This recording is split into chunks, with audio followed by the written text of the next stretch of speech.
urduaudiobooks.com پر آپ سن رہے ہیں سیرت سرور عالم صلی اللہ علیہ وآلہ وسلم،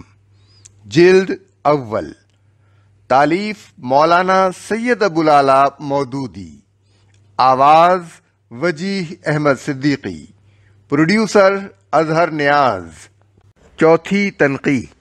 سب سے زیادہ عجیب بات یہ تھی کہ وہ سب محمد صلی اللہ علیہ وآلہ وسلم پر ایمان لائے اور اس ضرب المثل عقیدت میں شامل ہوئے جو صحابہ کرام آن حضور کی ذات اقدس سے رکھتے تھے۔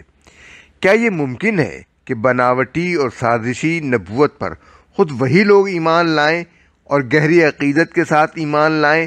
جنہوں نے اس کے بنانے کی سازش میں خود حصہ لیا ہو؟ اور بالفرض اگر یہ ممکن بھی تھا تو ان لوگوں کو اہل ایمان کی جماعت میں کوئی نمایاں مرتبہ تو ملا ہوتا۔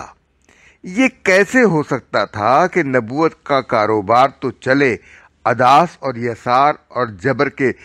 بلبوتے پر، اور نبی کے دست راست بنے ابو بکر، عمر اور ابو عبیدہ۔ اسی طرح یہ بات بھی بڑی تعجب انگیز تھی کہ اگر چند آدمیوں کی مدد سے راتوں کو بیٹھ کر نبوت کے اس کاروبار کا مواد تیار کیا جا رہا تھا تو وہ زید بن حارثہ، علی بن ابی طالب، ابو بکر صدیق اور دوسرے لوگوں سے کس طرح چھپ سکتا تھا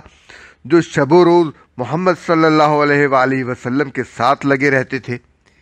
اس الزام میں برائے نام بھی کوئی شائبہ صداقت ہوتا تو یہ کیسے ممکن تھا کہ یہ لوگ اس قدر خلوص کے ساتھ حضور صلی اللہ علیہ وسلم پر ایمان لاتے اور آپ کی حمایت میں ہر طرح کے خطرات اور نقصانات برداشت کرتے؟ یہ وجوہ تھے جن کی بنا پر ہر سننے والے کی نگاہ میں یہ اعتراض آپ ہی بے وزن تھا۔ اس لیے قرآن میں اس کو کسی وزنی اعتراض کی حیثیت سے جواب دینے کی خاطر نقل نہیں کیا گیا ہے،